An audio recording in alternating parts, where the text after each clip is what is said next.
100% होईल. मला असं वाटतं की विधानसभा निवडणुकीनंतर जे निकाल लागले तेव्हाही मनसे प्रमुख राज ठाकरे यांनी हा विषय समोर आणला की मतं गेली कुठे. मतं गेली कुठे हा तेव्हाही त्यांनी प्रश्न विचारला, आम्ही विचारला, काँग्रेसने विचारला, महाराष्ट्रात राष्ट्रवादी काँग्रेसने विचारला. इतकंच काय, संविधानाचे निर्माते डॉक्टर बाबासाहेब आंबेडकर त्यांचे नातू ॲडव्होकेट प्रकाश आंबेडकर यांनी सुद्धा हा प्रश्न विचारला. ते कोर्टात गेले. जेव्हा एखाद्या राज्यातले सर्व पक्ष एकत्र येऊन हा प्रश्न विचारतात तेव्हा त्या प्रश्नाचं गांभीर्य समजून घेतलं पाहिजे. मतं गेली कुठे महाराष्ट्रातली हा प्रश्न आजही कायम आहे. 8 महिन्यांनंतर भले देवेंद्र फडणवीस किंवा त्यांच्याबरोबरच्या त्यांच्या टोळीतले लोक जनतेने आम्हाला कौल दिला वगैरे सांगत असले तर ते खोटं बोलत आहेत. जनतेनं ह्यांना कौल दिला नाही आणि मतं चोरली.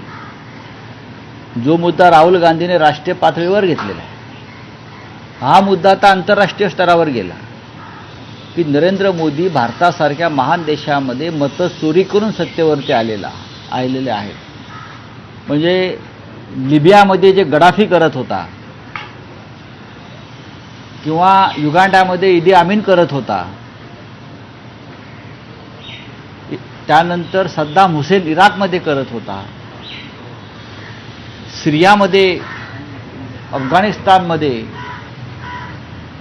आणि रशियात पुतीन ज्या पद्धतीनं निवडणुका जिंकत आले, पाकिस्तानमधले लष्करशहा ज्या प्रकारे निवडणुका जिंकतात त्याच पद्धतीनं नरेंद्र मोदी आणि अमित शहा यांनी या देशामध्ये निवडणुका जिंकल्या. त्यात राज्याच्या निवडणुका सुद्धा आहेत. आणि शिवसेना प्रमुख उद्धव ठाकरे असतील, मनसे प्रमुख राज ठाकरे असतील, यांनी महाराष्ट्रात आणि राष्ट्रीय स्तरावरती आता बिहारमध्ये जी यात्रा सुरू आहे मतचोरी विरुद्ध, ती राहुल गांधी, तेजस्वी यादव त्यांनी हा मुद्दा लोकांच्या घराघरापर्यंत पोहोचवलेला आहे. महाराष्ट्रातली मतं गेली कुठे हा प्रश्न जो आहे हा प्रश्न अत्यंत महत्त्वाचा आहे. दुसरी गोष्ट, एक कालपासून मुद्दा चालू आहे भारत पाकिस्तान मॅच संदर्भातला. फडणवीस मुख्यमंत्री आहेत, त्यांनी आपल्यावर पॉईंटवर केलं आहे की जावेद मियाँला घरी बोलवणारे कोण होते असं आम्ही बोलावलं ना. जावेद मियादाद हे स्वतः बाळासाहेब देवेंद्र फडणवीस हे अर्धवट ज्ञानी आहेत. मुळात संपूर्ण भाजपात हा अर्धवट ज्ञानी आहे. त्यांच्या गुडघ्यात सुद्धा मेंदू नाही. भाजपच्या काही लोकांच्या गुडघ्यात मेंदू असतो, तो गुडघ्यात सुद्धा नाही. त्यांनी मी तयार केलेला ठाकरे चित्रपट पाहायला पाहिजे. त्यांनी बाळासाहेब ठाकरे, माननीय हिंदुहृदय सम्राट यांच्या त्या काळातल्या मुलाखती समजून घ्यायला पाहिजे. ते पुस्तक जे आहे एकवचनी, त्यात बाळासाहेबांनी भूमिका स्पष्ट मांडलेली आहे. दिलीप वेंगसरकर, क्रिकेटपटू दिलीप वेंगसरकर हे जावेद मियादादला घेऊन अचानक मातोश्रीवर आले. आणि जावेद मियादाद का आले होते? बाळासाहेबांना विनंती करण्यासाठी आले होते. काय विनंती करायला आले होते? की भारत पाकिस्तान क्रिकेट मॅचेसला विरोध करू नका, पुन्हा मॅचेस सुरू करा. बाळासाहेबांनी तोंडावर काय सांगितलं? काय सांगितलं? दहशतवाद आणि क्रिकेट एकत्र चालणार नाही. टेररिझम अँड क्रिकेट हे एकत्र चालणार नाही. जोपर्यंत काश्मीरमध्ये पाकिस्तानचा रक्तपात जो सुरू आहे तो थांबत नाही तोपर्यंत मी भारत पाकिस्तान क्रिकेटला परवानगी देणार नाही. मिस्टर फडणवीस, तुमच्या नरेंद्र मोदीसारखं शेपूट नाही घातलं बाळासाहेबांनी प्रेसिडेंट ट्रम्प समोर किंवा पाकिस्तान समोर किंवा चीन समोर. ऑपरेशन सिंधूरच्या वेळेला काय म्हणाले मोदीजी? रक्त आणि पाणी एकत्र चालणार नाही, वाहणार नाही. आणि आता क्रिकेट चालतंय. बाळासाहेबांनी तोंडावर सांगितले मी आजातला, चाय पिया और निकल जाओ.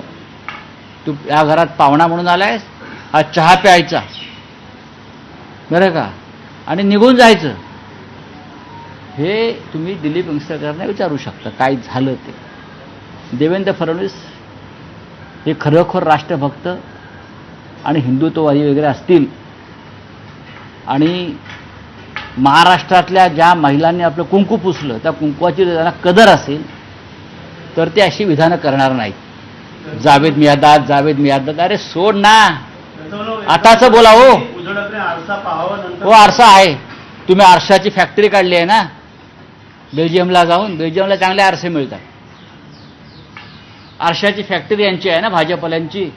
पहा नागडे दिसाल तुम्ही त्याच्यामध्ये. त्यांचा आरसा आहे पहा तुम्ही. नागडे दिसाल स्वतः नागडे पाहाल. काय सांगताय तुम्ही? पाकिस्तान बरोबर क्रिकेटला तुमचा पाठिंबा आहे का एवढं सांगा, होय की नाही? हे फालतू जावेद मियादाद निकोण वासिम अक्रम विक्रम बोलू नका.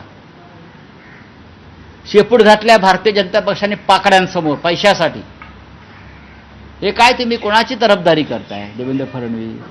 हा कोणाच्या? लाडक्या बहिणींना काल काहीतरी राख्या बांधून घेतल्यात. ज्यांनी 26 महिलांनी कुंकू पुसलं त्या तुमच्या लाडक्या बहिणी नाहीत? पेलगावमध्ये भारतीय जनता पक्ष म्हणजे खोटेपणाची फॅक्टरी आहे. जावेद मियादादचा विषय किती वर्ष काढताय? आताच बोला हो. पंडित नेहरू काढतायत 60 वर्षापासून. जावेद मियादाद काढतायत 40 वर्षापासून. स्वतःचं बोला. स्वतः तुम्ही उघडे नागडे पडलेले आहेत ते पहा. बोगस महिलांचा सुळसुळाट झालेला आहे आणि त्याच्यामध्ये सर्वाधिक बोगस ज्या महिला लाडक्या बहिणीच्या होत्या त्या सगळ्या दोन्ही उपमुख्यमंत्री आणि काही ज्येष्ठ मंत्र्यांच्या मतदारसंघात नक्कीच आहे. आपापल्या मतदारसंघामध्ये बोगस लाडके भाऊ लाडक्या बहिणींना पैसे वाटप करून यांनी मतं विकत घेतली. त्याला हा सुद्धा गुन्हा मतचोरीमध्येच जातो. हा जो गुन्हा आहे लाडक्या बहिणींना बोगस, लाडक्या भावांना लाडक्या आजोबांना बहिणींचे पैसे देऊन मतं विकत घेतली, हा गुन्हा सुद्धा मतचोरीमध्येच मोडला जातो. मिस्टर फडणवीस, मिस्टर मिंदे आणि मिस्टर अजित पवार. ठीक आहे चलिए. निवडणुका आहेत. सरकारला सवाल केलाय. कोणी? सुप्रिया सुळेंनी सरकारला सवाल केलाय की मी माझ्या पैशाने मटण खाते, माझ्या पांडुरंगाला मटण चालतं. मग ठीक आहे. मग असं त्यांना त्यांच्यावर आक्षेप कोणी घेतला मटण खाण्याचा? आधी टीका केली होती त्यांच्यावर. करू द्या ना. टीका करायला काय? यांना टीका करण्याशिवाय येतं काय? या महाराष्ट्रामध्ये मटण खायला बंदी आहे का? हा तर महाराष्ट्राचा मराठा धर्म जो आहे तो नष्ट केलाय का कोणी?